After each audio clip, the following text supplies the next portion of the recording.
एक गाय जब बहुत ज़्यादा खुश होती है तो वो ज़्यादा दूध देती है। इनफैक्ट उसकी दूध की क्वालिटी भी बहुत अच्छी होती है।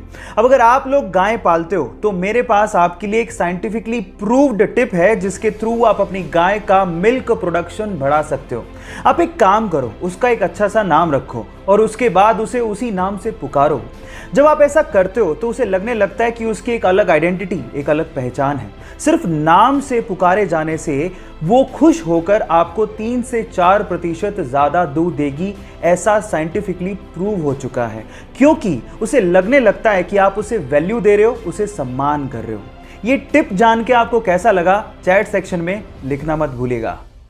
Albert Einstein, the great scientist, जब वो जिंदा थे ना तो उनके खिलाफ एक बुक छापी गई जिसका नाम था 100 ऑथर्स अगेंस्ट आइंस्टाइन। उसमें ऐसे 100 लेखकों की बातें लिखी हुई थी जो एल्बर्ट आइंस्टाइन को या तो गलत प्रूव करना चाहते थे या उसके काम को मानते ही नहीं थे। इस बुक पे रिएक्शन देते हुए पब्लिकली आइंस्टाइन ने सिर्फ एक लाइन बोली। उन्होंने कहा, if I were wrong one would have been enough. अगर मैं गलत होता या मेरा काम गलत होता तो एक इंसान उसको गलत प्रूव करने के लिए काफी था। कितना ठग लाइफ आंसर था ना आइंस्टाइन का। ये फैक्ट सुन के आपको कैसा लगा, चैट सेक्शन में लिखना मत भूलिएगा। इराक में जब रात में खुली सड़कों पर लगने वाली दुकानें बंद हो जाती हैं तो जो लोग किताबों की दुकानें सड़कों पर लगाते हैं वो अपनी किताबें सड़कों पर यूं ही खुला छोड़ के चले जाते हैं और घर पे जाके आराम से सो जाते हैं। अब आप लोग कहेंगे कि किताबें खुली सड़क पर यूं ही पड़ी हैं तो क्या चोरी नहीं होती? तो मैं आपको बता दूं कि इराक के लोगों का ये मानना है कि the reader does not steel and the thief does not read. मतलब अगर कोई जेंटलमैन होगा तो वो किताबों को कभी भी चोरी नहीं करता। वो ज़्यादा से ज़्यादा फ्री में किताबों को पढ़ेगा और वहीं पर छोड़ के चला जाएगा। लेकिन चोर, वो तो कभी पढ़ता ही नहीं है।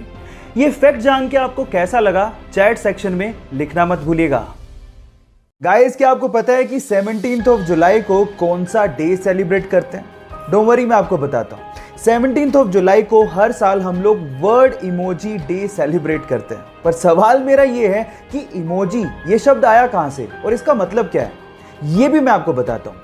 एक्चुअली इमोजी एक जापानीज वर्ड है जिसमें ई का मतलब होता है पिक्चर और मोजी का मतलब होता है कैरेक्टर या फिर लेटर। अब ये तो आपको पता ही होगा कि इमोजीज स्मॉल डिजिटल आइकन्स या फिर इमेजेस होती हैं जिनको हम लोग इलेक्ट्रॉनिक कम्युनिकेशन में आइडियाज को या फिर इमोशंस को एक्सप्रेस करने के लिए करते हैं। ये नॉलेज आपको कैसे लगी, चैट सेक्शन में लिखना मत भूलिएगा।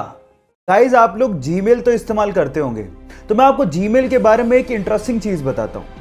जीमेल में ना एक कॉन्फिडेंशियल मोड होता है जिसे अगर आप ऑन करके किसी को भी मेल भेज रहे हो तो वो बंदा जिसने आपके मेल को रिसीव किया है वो ना तो कभी उसे फॉरवर्ड कर पाएगा ना ही कभी उसे प्रिंट कर पाएगा।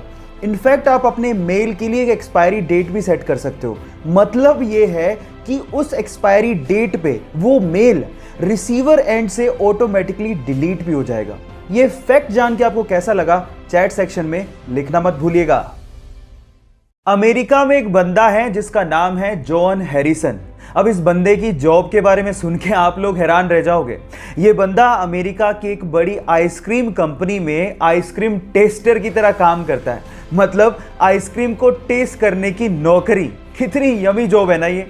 मैं आपको आपकी जानकारी के लिए बता देता हूं कि इनकी जीभ को इतना वैल्यूएबल माना गया है कि यही बंदा आइसक्रीम को टेस्ट करके बताता है कि कौन सी आइसक्रीम मार्केट में चलेगी और कौन सी आइसक्रीम मार्केट में नहीं चलेगी। इसी के चलते उनकी जीभ का 7 करोड़ रुपए का इंश्योरेंस तक करवाया गया है। ये वियर्ड सी जॉब के बारे में सुन के आपको कैसा लगा, चैट सेक्शन में लिखना मत भूलिएगा।